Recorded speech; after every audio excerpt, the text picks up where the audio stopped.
octagon, fire to the studio mics. Tune in weekly, we're dropping the spikes. Analyzing every punch, every kick that lands. Maniacs in the game, playing with fans' demands. Ken's got the insight, Joe's got the flair. Mapping out the fights will take you anywhere.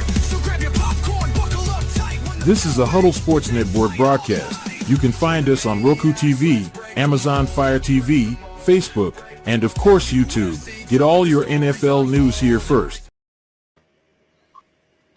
What's up? What's up? Back again, MMAniacs Podcast. Joined as always by my partner, Bare Knuckle Ken. What's up, buddy? What's up, man? Fuck, I'm fucking beat, man. Jiu-Jitsu kicked my ass. I was going to Monday say, I was sparring. you're looking a little red there. Oh, no, that's because it's 90 degrees out here. But, no, I was, on Monday, I was sparring with that D1 wrestler, and he just fucked me up, dude. Like, my neck and my back, like, punished me, dude. So, I've been sore ever since. I was going to say part of the course for going against him. Yeah, dude. He hit this wicked power half on me, and, like, as he was going down, my arm was behind my head, and I was like, oh, dude, I just, like, had this vision of my shoulder just exploding, and scared the shit out of me, dude.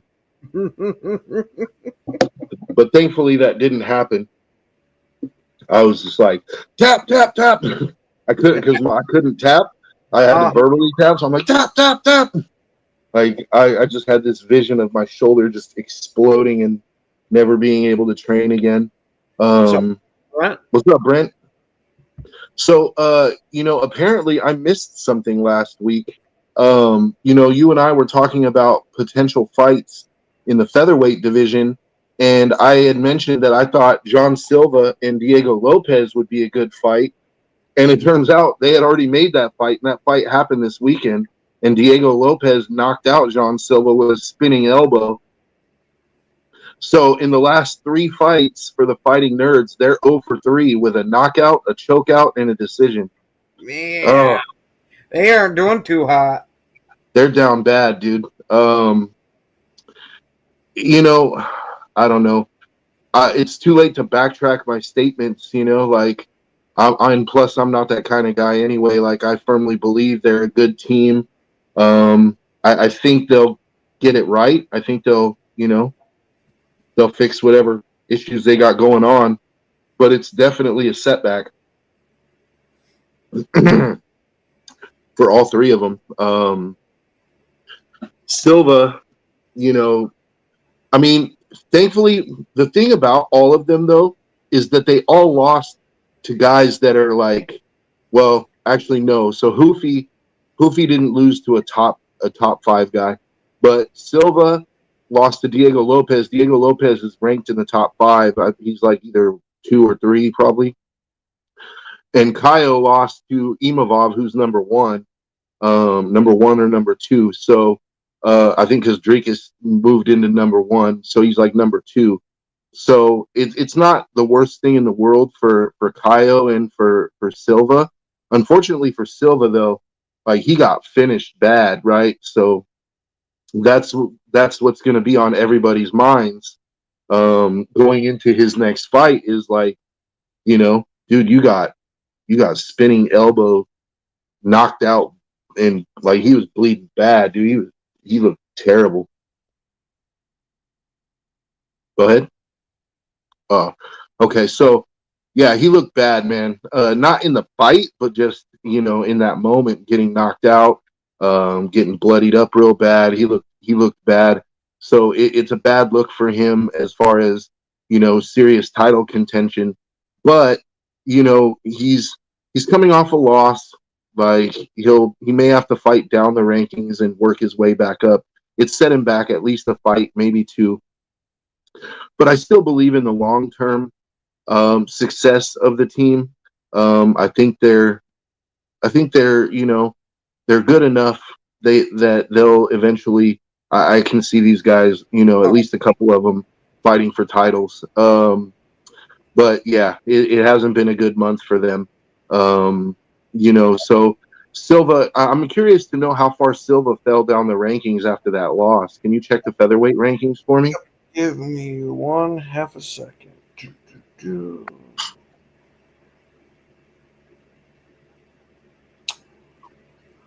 He is at 10 right now.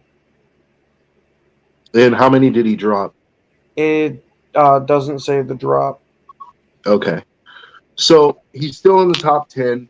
There's a chance that they'll give him a higher opponent, like, because Diego Lopez is probably number 2 or something like that. So I'm thinking, he could fight like a number 7 guy. He's got to win his next fight, and it's got to be impressive in order for him to get back into serious title contention. As far as Kyle goes, he dropped 1 spot. He's a win or 2 away from, if he's probably going to have to fight down the rankings again. If he wins that fight, he can fight up the rankings, potentially crack the top 5, and then he'll have to beat a top 5er to get a shot. Hoofy kind of screwed himself because he was 15 and he just lost to a guy. So, his road is a little longer. Pratis, I believe, is ranked top 10, if not top 15, and Pratis is coming off a very impressive win by spinning elbow knockout, I believe. So Pratis is another guy. I was saying it last week. My professor is not a fan of the fighting nerds. He thinks they do a lot of talking, and so. I was going to say, the professor didn't seem too wrong. he was proved right, man. He was like, they just do too much talking for how little they've accomplished, Like, it's one thing to talk and back it up like Ilya. It's another thing to do all this talking when you barely crack the top 10. So, yeah. Down bad on the fighting nerds, but whatever. Let's get back into the card. So we were looking at UFC 320, right? Yep.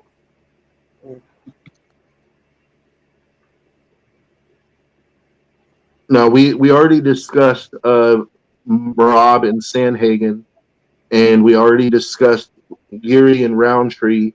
We already discussed Politan and Ankalaev. Yep. What are the other 2 fights on that main card? Josh Emmett and Youssef Zalal. Okay. Emmett, dude, have you seen Josh Emmett fight? Yeah, I've seen a couple of his fights. Bro, he's one of those guys that has that scary power, dude. Like, if he touches you, you're going to sleep. So he's always a live dog. And then what's the last fight? I'm not even going to try and pronounce his first name, but it's Magomedov versus Joe Pfeiffer. Magomed Shapirov? Is it Magomed Shaparov? No. Magadov is his last name, and I couldn't even begin to pronounce it. I thought you said it was Nurmagomedov. Yeah, no, I had mispronounced the last name the first time. Magomedov. Yeah. Abusive. I couldn't even begin to. Okay. Yeah, that's a weird ass name. All right. What about the undercard? Is there any interesting fights on the undercard? Let me see. Preliminary.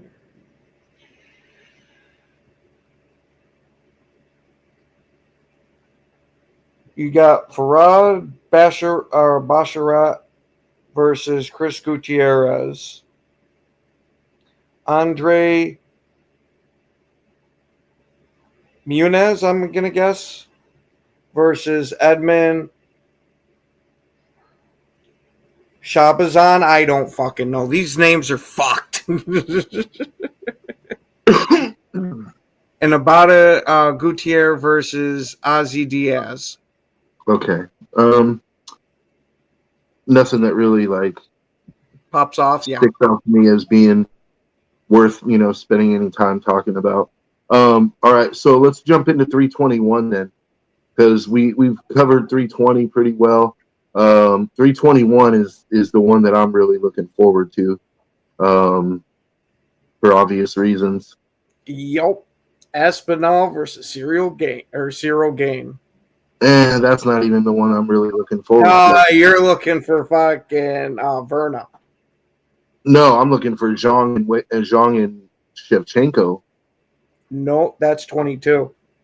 Is it Yep. in December? November 15th. Oh, so there's 2 pay-per-views in October. Yep.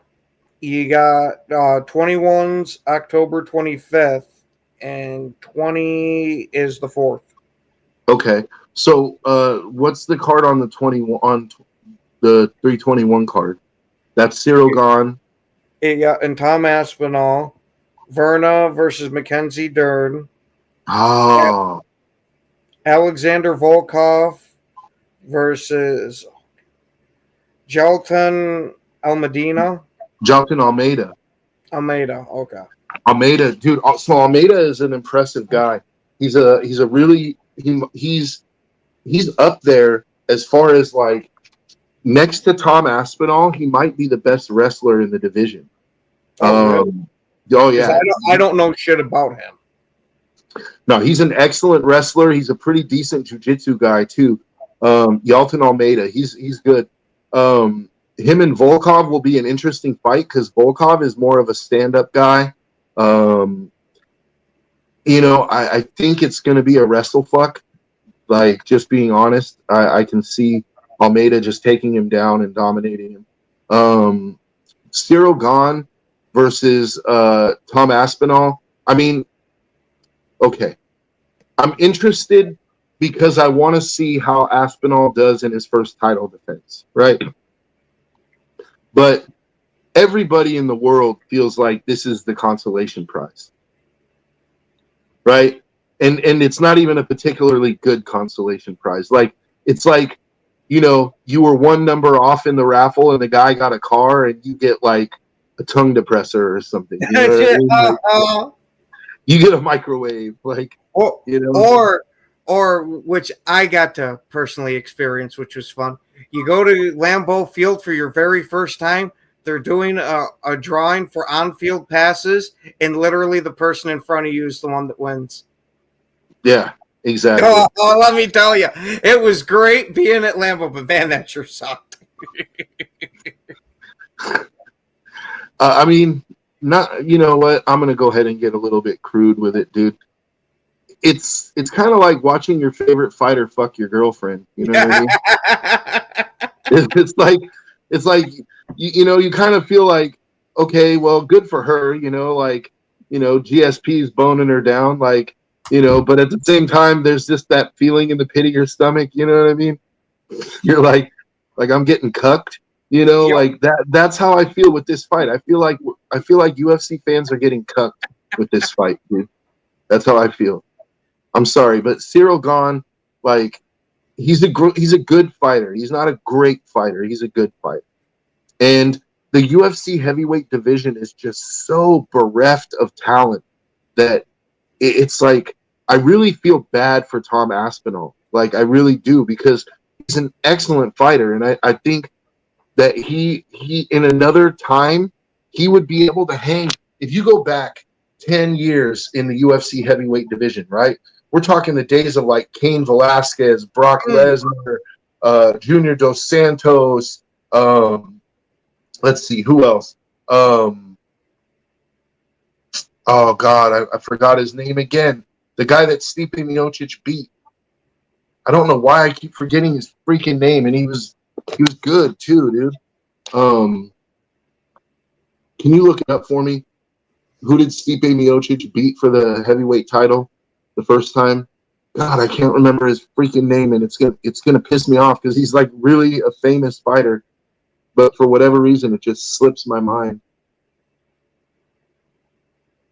And this dude's been around forever. He's got like 50-something fights, probably.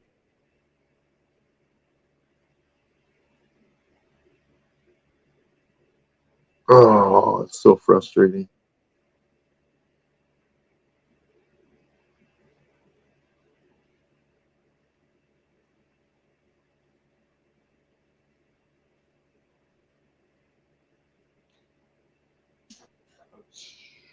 Yeah, I don't care about that. Give me the actual freaking things. Holy shit. They want to give you guys life story. Here Yeah. we go.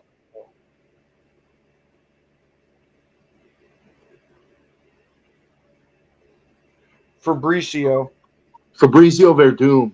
That's it. Verdum, dude. I don't understand why I can't remember Verdum's name. He was former champ. Like, you know, I know the guy, I know the fighter. Like, but for whatever reason, his name just slips my mind when I try to bring him up. Verdum. So, like, if you go back 10 years in the UFC heavyweight division, right? You had guys like Junior Dos Santos, Cain Velasquez, Fabrizio Verdum, Stipe Miocic, Brock Lesnar.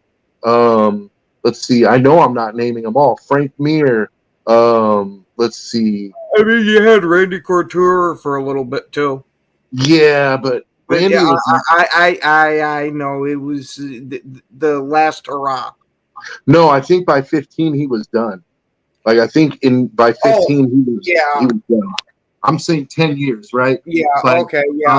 Yeah. Because he was more about 15 years ago. Yeah. Shane Carwin, like you had all these guys, right? Like the top 10 was literally full of killers, bro. Andre Arlovsky, like the top 10 was full of absolute monsters, dude, just killers, right?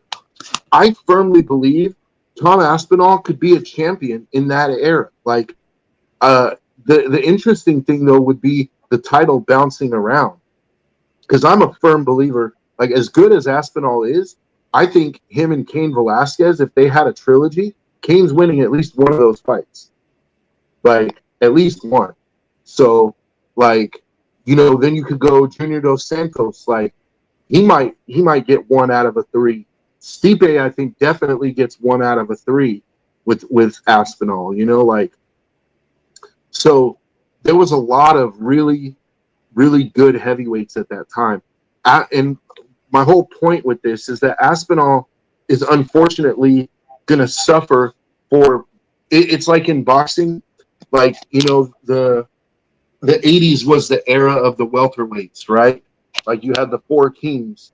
And then after that, the 90s was pretty good too. But now it's like there just isn't that same level of star power in certain divisions. You know what I mean? You have just a couple of bankable stars in boxing. Mm-hmm. So it's like with Aspinall, the top 10 is so horrid, is so putrid that like he might beat Stipe's record for title defenses and it won't even really get noticed because of the level of competition. You see what I'm saying? Like Stipe was fighting Daniel Cormier's and you know, he was fighting Junior Dos Santos's, and you know, like, unfortunately for Tom, the best he's going to get is Cyril Gane. And again, I'm not saying Cyril Gane is a bad fighter. You heard me say he's a good fighter, not a great fighter. Yep. Right? Like, John Jones really stuck the long dick into Tom Aspinall on this one, dude. Mm-hmm. Like, he should have took his loss. I think that was half the point of him dodging him, is that you're not going to get any type of career off of me. Yeah, you're not gonna build your name off beating me, you know. And to me, that's just, it's weak, dude. Honestly, it's weak because there's been plenty of guys in the UFC who have passed the torch, man. Mm-hmm. You know what I mean? Like Randy Couture. Look at Randy Couture. When Brock Lesnar won the title, who did he fight? Randy Couture. Bro, Brock Lesnar had to cut weight to get to 265. Randy, you could put 30 pounds of fucking rice in his pockets, and he still wasn't weighing 265, dude. You know what I mean? Like, Andy was 48 years old, and he still went in there against an absolute monster, bro. Monster. Like, I wouldn't fight Brock Lesnar if I had somebody to help me. You know what I mean? Yeah. The only thing I'm fighting him with is something that ends in a gauge. Dude, I weigh more than Brock Lesnar right now, probably. Well, I don't know, maybe. I'm 270, 274 right now. So, like, I probably outweigh Brock. He probably walks around at 3, not now that he's not professionally fighting. Yeah, maybe. I don't know. But either way, like I'm definitely, I would not want to fight that dude. And Randy got in there, and he got beat up, but bro, like props to Randy for that, right? John, the thing is, and this is even worse, is like everybody kind of knew what was going to happen when Brock went in there with Randy, right? John actually had a chance in that fight. Like John probably would have been the favorite in that fight. Maybe not by much, but I think Vegas would have probably tipped the scales toward him, And so for him not to take the fight is just weak, dude. It's weak and cowardly. John Jones is a piece of dog shit. So anyway, and let's add to the fact that he was even allowed to pulse for the fight. Bro, they would have literally been shooting him up in the octagon, dude. Like, it's like Buff would be introducing him and they're pulling the needle out, like, and dude, yeah, it's ridiculous, man. But either way, this is what we get. This is what we got, right? Cyril gone, Tom Aspinall. I expect it to be fairly easy for Aspinall. I don't really think Gone presents much of a challenge to him anywhere. Aspinall has knockout power. He's a good technical striker. He's an excellent wrestler.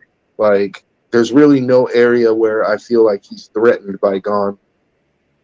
And then the other fight, though, I mean, do you have anything you want to say on that fight before we move on? No, I was going to say not really, because I'm about the same position you are. I think Aspinall's got this one in the bag. Not like he can overlook him, because Cyril Gone is a damn decent fighter. Let me phrase this properly. To where if you make mistakes, he's going to capitalize on them. Mm-hmm. But as long as Aspinall fights the type of fight we're used to seeing him, he should win. Oh, yeah. I can't see Tom coming in overlooking Gone. It's his first title defense, dude.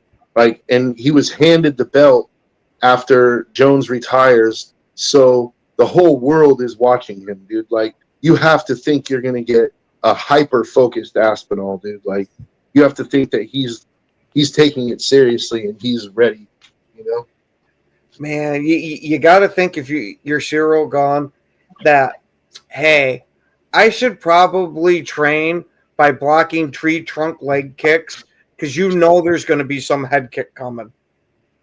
Yeah, I mean, dude, I think it's going to be not particularly close. So we'll see. But the fight that I'm looking forward to, although, again, see, I'm happy for Verna because she's finally getting her title shot. But Mackenzie Dern does not deserve a title shot. I'm sorry, dude. Her record is so seesaw, bro. It's win a fight, lose a fight. Win a fight, lose a fight. Like, there are better. You're saying that about her because I don't know much about Mackenzie Dern other than her name. Yeah, so Mackenzie Dern. I recognize the name. I don't remember any of her fights. Mackenzie Dern is a jiu-jitsu girl. She's a jiu-jitsu practitioner. She puts on this fake Brazilian accent, and she's not a terrible fighter. It's just if you can out jiu-jitsu her, she has nothing because she doesn't really have I don't know. The thing for me is more. It's not that she doesn't deserve it because she's not a good fighter. It's that she's not coming off of like some massive win streak. There are better contenders in the division that deserve the shot before her, but it's all about timing. So Tatiana will wipe the floor, for example, with Mackenzie Dern, right? But Tatiana is coming off that loss to Zhang, so they're not going to give her back-to-back title fight, right? So you get what I'm saying? Mackenzie Dern is benefiting from the fact that quite a few of the top 5 are coming off losses because they either lost to Zhang or they lost to another top contender, right? You know what? Let's take a look at that. Can you pull up the women's strawweight rankings right now? Yep. Let's take a look at that because I think it's worth talking about. Verna's one, and Tatiana is also one. Yeah. I mean, that's fair because Tatiana's only loss is to Zhang, even though it was dominating. Her only loss is to Zhang. She's beat, a who's who in the division. Verna's number one, and Verna will most likely be champ here soon. I think a Verna versus Tatiana fight would be very interesting. Verna's jiu-jitsu, and she can stand up. It's not her bread and butter, but she can do it. But just seeing how Tatiana deals with a jiu-jitsu expert like Verna, it would be very interesting. Because Tatiana's game is wrestling, smash, smash and ground and pound. It's kind of playing into Verna's wheelhouse, but at the same time, like, the thing about a really good wrestler, as I, just got done telling you, right? Going up against a D1 wrestler, it's like your jiu-jitsu can be great, but if this wrestler knows how to stay on top of you and keep the positions, then they can nullify your jiu-jitsu to a point, So that to me is what would make that potential fight compelling. Is Tatiana strong enough to wrestle Verna down and then keep her in those dominant positions to where Verna can't scramble and shoot her submission game? So they're both number one. Who's number two? There is technically no number two. You jumps to three. Yep, with Yan Xiaonan. Okay, so Yan Xiaonan. Yan Xiaonan, pull up her last three fights, because I know her last one. She lost to Vern. Are you sure that was her last one? Yep. Yeah, I think it might have been 2 fights ago. No, I'm looking at it right now. Okay, so her last one was to Verna, and she lost by decision. But man, dude, that's the fight. Remember, I was telling you where Verna practically broke her arm 3 different times. And she didn't tap? Oh yeah. Yan Xiaonan is a tough girl, dude. I'm sorry, but I watched her elbow bend the wrong way, and it was like the Khalil Mack injury, dude. I watched her arm go like that, and she still didn't tap. And she still finished the fight. Not even didn't tap. Finished the fight, bro. That's insane. Yeah. Oh, man, because Verna had that armbar deep 3 different times, dude. So she at the very least hyperextended it, for sure. Anyway, yeah, so Jan is number 3. Who's number 4? 4 is Amanda Lemos. Okay. And then Mackenzie Dern is 5. Okay, so you see, this proves my point exactly. So Tatiana, number 1, coming off a loss to Jean. The other number 1, Verna, who's the only one in the top 5 that's on a win streak and is actually worthy of the title shot. Number 3 is Jan, coming off a loss to Verna. Number 4 is Jessica Lemos, who is coming off. She might be coming off a win because I think she got a win after her fight with Verna. I think she beat. She beat some. It wasn't. I don't know if it was Mayra Buena Silva or. Can you check real quick? Amanda Lemos' last fight was against Tatiana, and that one Tatiana won. And then hold on. Tatiana fought Amanda Lemos? Yeah. That's not her last fight. That's Lemos' last fight. No, because she lost to Verna. And then I think she won one after the Verna fight. She did against Yasmin Lucido. Yeah. Sindo. Yeah, Yasmin Lucindo or whatever. Supposedly she fought on September 13th against Tatiana Suarez. Oh, you mean 2 days ago? Or three days ago? 4 days ago, but yeah. 4 days ago? Huh. I didn't get to see that fight. That sucks because Tatiana's my girl. But Tatiana won, right? Yep. Yeah, but before that, she was coming off a win, right? Yep. Against who? You just mean Lucindo, right? Yep. Yeah, like I said. So Amanda was coming off a win, but it was one win, and she was coming off a loss and then a win, right? And then she just lost again, and she's the number 4 contender, right? So Dern is number 5. Look at Dern's last 5 fights, and this is going to prove my point even more, dude.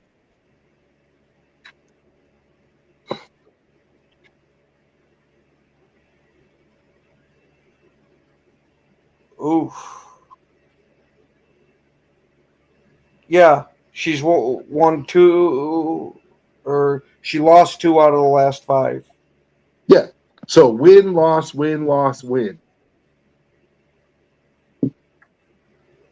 Is that the order it went in? It's win, loss, loss, win, win. So she's coming off 2 wins in a row after back-to-back losses, and she's getting a title shot. Because the rest of the top 5 is coming off losses. Although Tatiana's back in the win column. So I do expect if Verna wins, that we're going to see Verna versus Tatiana as Verna's first title defense. And I think that's a fight. You might see Lemos, because 3 fights again for Lemos against Verna. She beat Verna. What? No, Lemos didn't beat Verna. She lost. Oh, wait, no, never mind. Hold on. Yeah, I was reading the wrong one. You're right. Yeah, that's the one. Remember, I broke that fight down. Remember, that's the one where I showed you that armbar that Verna put on her and how she set it up from the back, from taking it back, like high level stuff, dude. So yeah, that's yeah. So I expect Verna to beat Mackenzie Dern, and then I expect her to fight Tatiana. That's a tough one though, man. Because I like Verna and her jiu-jitsu is top notch, but Tatiana against anyone that's not Zhang Wei Li is a fucking destroyer, dude. Like I really think this is Tatiana's chance to win the belt, if I'm being honest. And honestly, I wouldn't be upset with it. Like if Verna wins the belt and then she loses to Tatiana, then it's like 2 fighters that I really, really like. Both win the title. They both can say that they won a title, right? Verna's like 37 years old, dude. She's on the tail end of her career. So to win the belt, even for, if she doesn't defend it, would still be a perfect capstone on her career. But yeah, because I think Tatiana, she's with her injury history, man. I think she's running out of opportunities, dude. Like she's got to make the most of the next one, So I don't know, but that's interesting. But that whole strawweight division is going to be interesting without Zhang in it. What's the third fight on that card?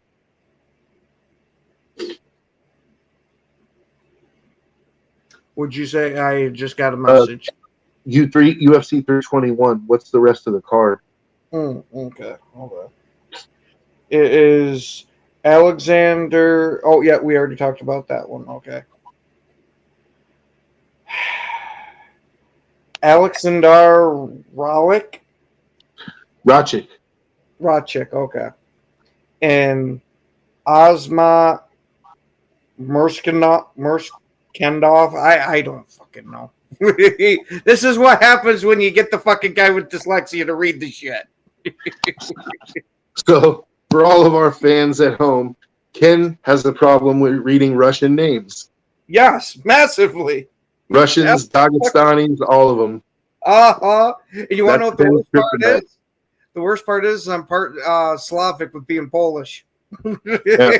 So, you'd think it would just roll off the tongue, but no. Oh, fuck no.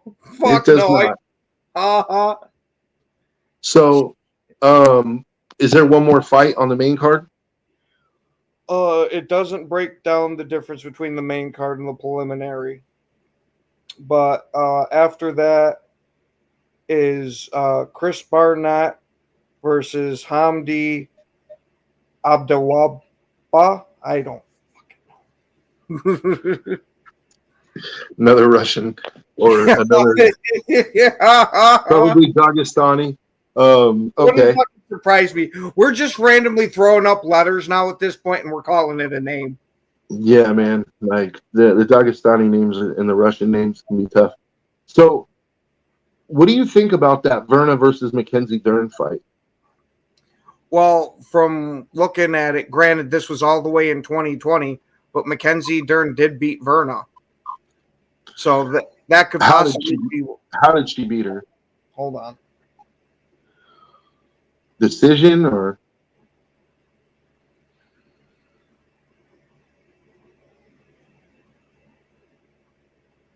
Yeah, decision. Yeah. So, I mean, it should be an interesting fight. It's sort of, now that you said that, because I was unaware that Mackenzie Dern had already beat Verna. It does make the fight more interesting because Mackenzie has beaten her before, but that was 5 years ago, and you know they're not. That was my point of making sure I mentioned the date of it. Yeah, like neither one of them is the same fighter that they were 5 years ago. But it is interesting because if it was by decision, I'm gonna have to go back and watch that fight. I want to see if it was like mostly a ground fight where they were, you know, trading jiu-jitsu, like grappling, or if it was a stand-up fight. Because if it was a stand-up fight, then it makes me wonder, does Verna change her strategy for this fight and try to make it a jiu-jitsu or grappling match, or vice versa, right? If it was a grappling match, does Verna try to stay on the feet? It'll be interesting to see how that plays out. They're really trying to put the belt on Mackenzie Dern. Mackenzie Dern she's a UFC darling, even though she's not particularly like a star as far as the fans go. She's like, they're trying to make her a star. So they really want to put the belt on her, which is why they're giving her this shot like that she probably doesn't deserve.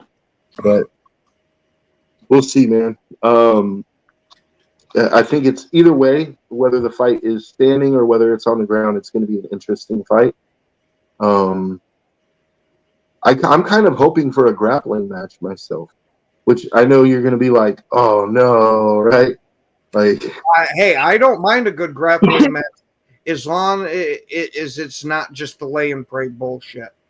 But with me saying that, I still have the adage of if you don't like it, you got to stop it. So I'm not going to say that it's like an illegitimate win or something like that if it comes to that. But if I'm watching a ground match, I want to see two ground technicians going at it constantly, changing position and jockeying for control of it. Not just, okay, well, not like we saw a certain fight that was pretty much nothing but crucifixes. but if you don't like it, stop it. Yep. That's why I made that qualifier first, because even though it's not the most entertaining, I still respect it. Yeah. I would like to see a grappling, like a grappling exchange, like between them, you know, to see like whose jiu-jitsu is really better, you know. I think that would be an interesting way for that fight to play out. We'll see. I'm going for Verna, obviously, because I've been touting Verna for a little while now. You know, I think she's the real deal. And I mean, when we were still allowed to do breakdown videos, she was in she was in a couple of those breakdown videos. So her jiu-jitsu is definitely on point. That's the reason she was in a couple of those breakdown videos, is because I respect her jiu-jitsu so much. Like, she is a high-level practitioner, dude. High level. She is an excellent black belt. Not all black belts are created the same, dude. You know what I mean? Like, So within the jiu-jitsu world, like getting your black belt is an amazing accomplishment, right? But there are black belts who will go into another gym and lose to purple belts. You know what I mean? Like there's black belts who will destroy purple belts in another gym. Like not all black belts are built equally, dude. Verna's black belt is as legit as it gets, dude. Like based off of what I've seen, and granted, I'm a nobody, I'm a white belt, but from what I've seen, her black belt, she could go anywhere in the world, any gym in the world, and people are gonna know she's a black belt. You know what I mean? That's all I'm saying. Whether she wears a black belt or not, like all she has to do is roll with you for a couple minutes, and you're gonna be like, oh, okay, yeah, I see. This girl's legit, you know. Mackenzie Dern has a high level game too. Like, don't get me wrong. So that's what makes that fight compelling. As far as UFC 322, now you know. Obviously, we've talked till we're blue in the face about Zhang and Shevchenko. But let's talk about the rest of the card. Yeah, you got Jack Delameda versus Islam. Ooh, let's go ahead and break this one down. I'm gonna let you start, dude. So, what are your impressions on the fight? Like, how do you think it goes? What do you think is the strategy, the winning strategy for each fighter? Jack Delameda, I don't have as much experience as I do with Islam watching his fights. I have seen a couple of them, and I've noticed at least the stand-up in his, he seems pretty decent on his feet. Again, I don't know enough about him to talk about his ground game, but where Islam comes in, he's more than serviceable standing up, but we all know his bread and butter is that wrestling, and it's still really hard to pick against Islam, especially since I'm hoping for the super fight. So I'm going to hope Islam wins this. So you're hoping for the super fight between Ilya and Islam at 170? Yeah. I think most of the world agrees with you. I just wonder if 170 is a bridge too far for Ilya. Ilya's not a big dude. Mm-hmm. He's a short guy. I wonder if 170 is just a bridge too far for him. Oh, I get what you're saying, because again, there's a whole reason we have weight classes and all that. But with how seamlessly he made this last jump, I gotta at least give him the benefit of the doubt that it's not going to be too big of an obstacle to overcome. Like, granted, it might be a little bit too much of a step for him giving up all that natural weight, like when you walk in there on fight day. But it's not like he's not going to be up to the task, if you get what I mean with it. Yeah. Yeah, and like I said, I'm not saying that it's definitely a bridge too far. I just wonder if it might be a bridge too far for his frame, because he's going to be an Ilya at 170 is going to have a lot more muscle on him, and he's going to be a little bit slower. But there's a trade-off to that, which is, you know, his power might even get more ridiculous. Like that's kind of what I was hinting at with him seamlessly making that last transition. Yeah, it seems like his power's done nothing but gone up. Yeah. And as far as everybody in the world is concerned, like nobody in their right mind thinks that Islam is beating Ilya on the feet. Like, it's the question of that fight is, can Islam dictate where the fight takes place? Can he take him down? Can he hold him down? Right? That's the real question in that fight. But as far as Jack Della Maddalena goes, if you want to get, I would highly recommend go back and watch Jack Della Maddalena's last fight against Bilal Muhammad, where he won the belt, because prior to that, Jack Della Maddalena's ground game was his takedown defense and everything was okay. It wasn't fantastic, but his stand-up was pretty good. But he went and worked with Craig Jones, and for his whole training camp with for the fight with Bilal, because he knew that Bilal was going to spam takedowns like Merab, and Jack was able to successfully make Bilal stand and fight the whole time, and he beat the shit out of Bilal, like especially at the end of the fight, like in the last round he was giving him the business. So Bilal went to a decision, like he didn't finish him, but that's what's compelling to me, because Bilal, I won't say that he's as dominating as Islam is when it comes to takedowns and stuff, but Bilal is comparable. Bilal's wrestling game is comparable. He's like a slower version of Merab. So that's going to be an interesting question in this fight. Has working with Craig Jones made Jack's takedown defense good enough to stop Islam from getting him down?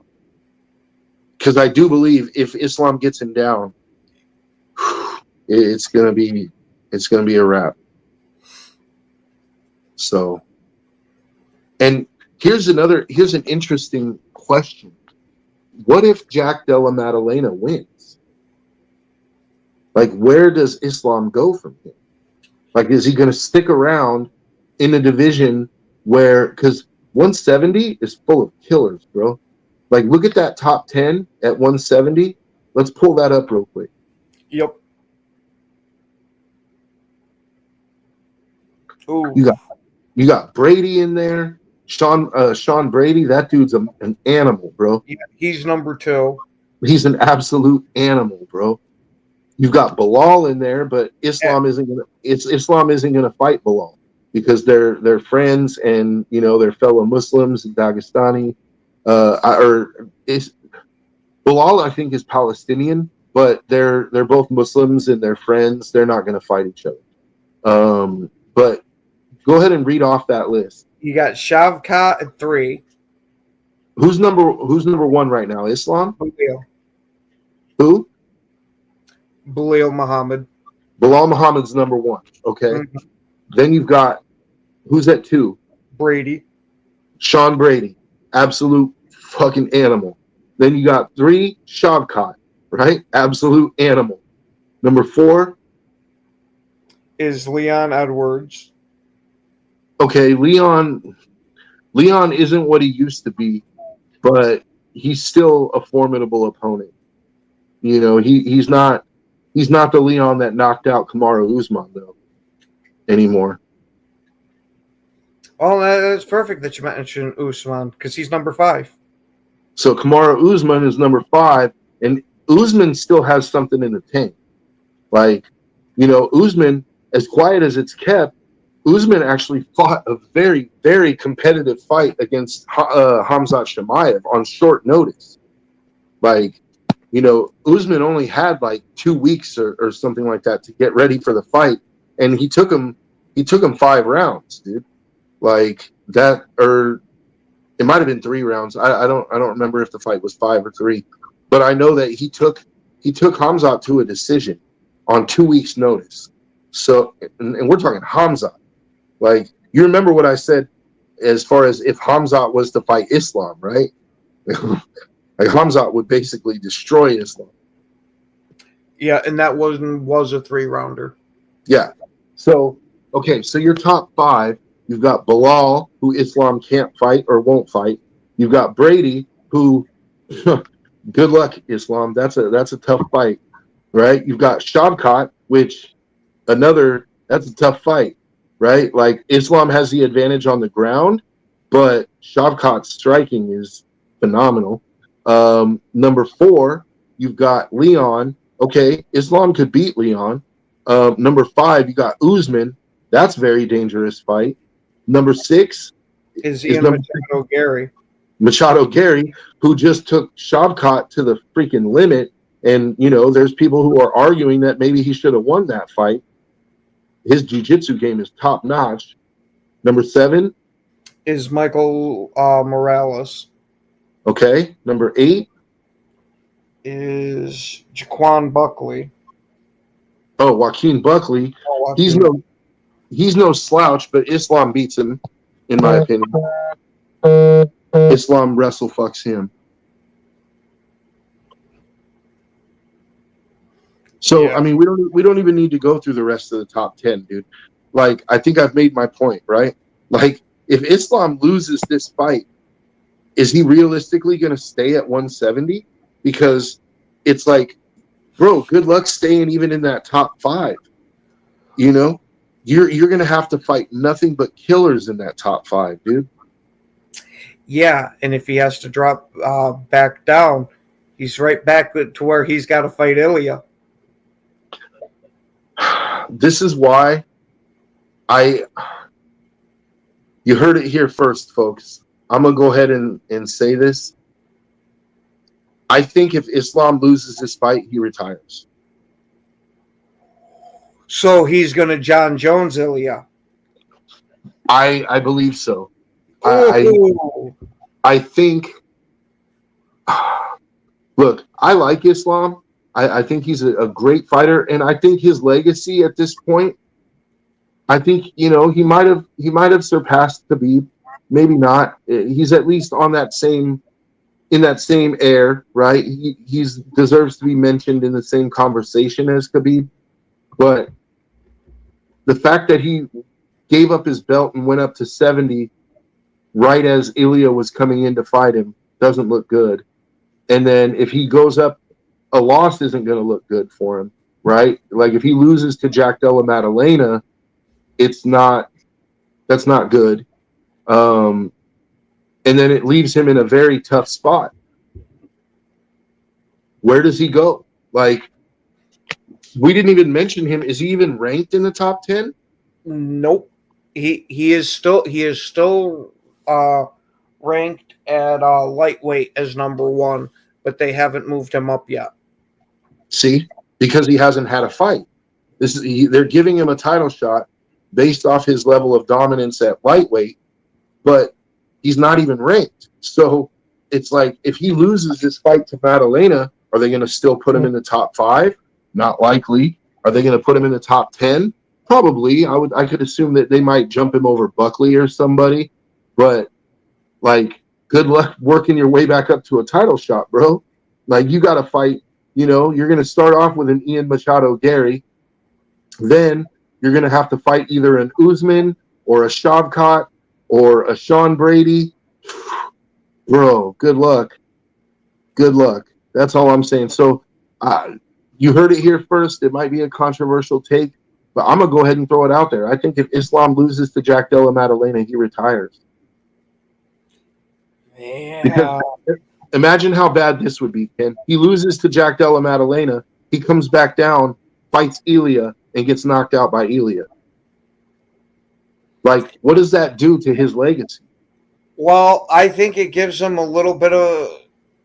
Well, it's going to give a shot to his legacy, but at least he had the balls to fight the guy and not run away scared.